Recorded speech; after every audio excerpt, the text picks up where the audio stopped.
I know how tempting it is to just go to lunch with your coworkers or to even just order takeout and sit at your desk. I've been there plenty of times, especially when the company is paying or it's just really convenient at that moment because you have huge projects going on.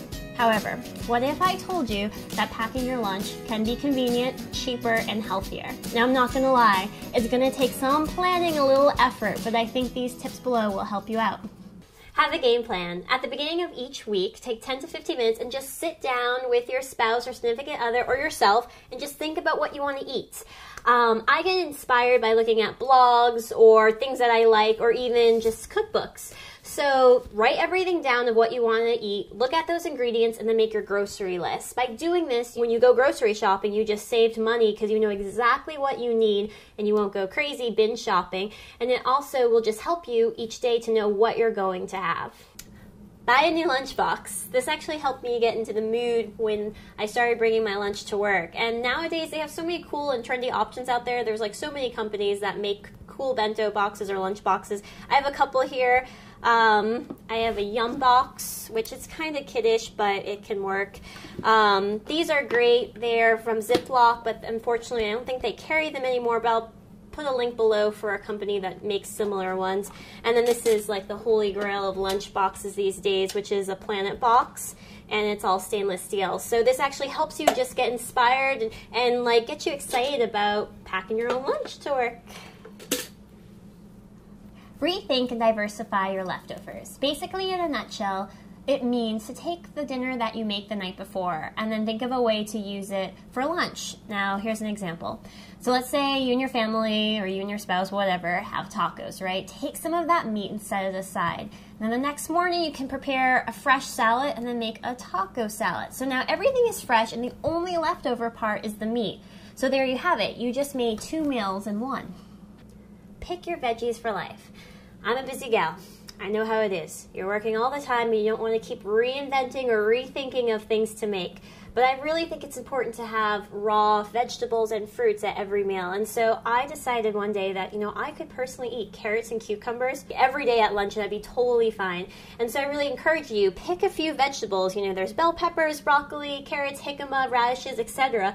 And just always have them in stock in your fridge so you know when you're making your lunch to put those right in your box or in your bag. Pick your lunch sides. So you already have the main meal and you have some fruits and vegetables, but you want something else. And so I really recommend just having a list of things in your pantry or fridge just to keep on hand when you want something more. And I love having nuts, raisins, apple chips. For the fridge, you can have cheese or yogurt, fruit again, and then like for a little dessert, some chocolate. And I think it's just really important to have options because some days you won't need these, but other days you'll really want something, and just to know that you have them in your pantry or fridge is always a great backup. Eat and buy real food.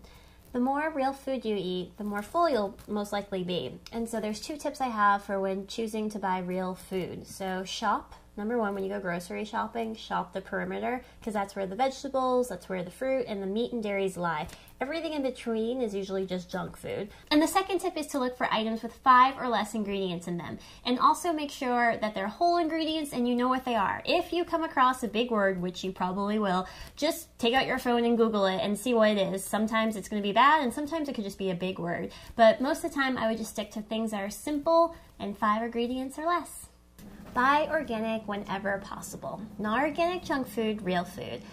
I really think we need to start making our health a priority. And, people say organic food is so expensive and I can't afford it, but it's okay to buy lunch every day. And so it's just a matter of shifting the priorities. For those who still can't afford it, and I understand that, there is, though, 2 lists. There's the Clean 15 of 15 fruits and vegetables that are safe to buy, non-organic. And then there's the Dirty Dozen, 12 fruits and vegetables, which you should always buy organic.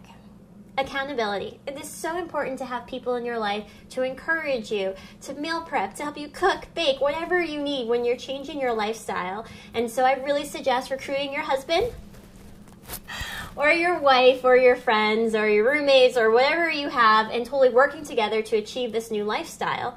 However, if you are single, you can totally do this still. It just might take a little bit more willpower. Don't get overwhelmed and take baby steps. I started my food journey about a year ago, and it's been great. Sometimes it's a chore, sometimes it's ugh.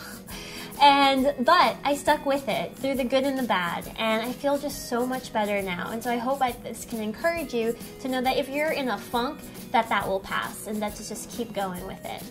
I hope these tips helped you out, and thank you for watching, and please subscribe.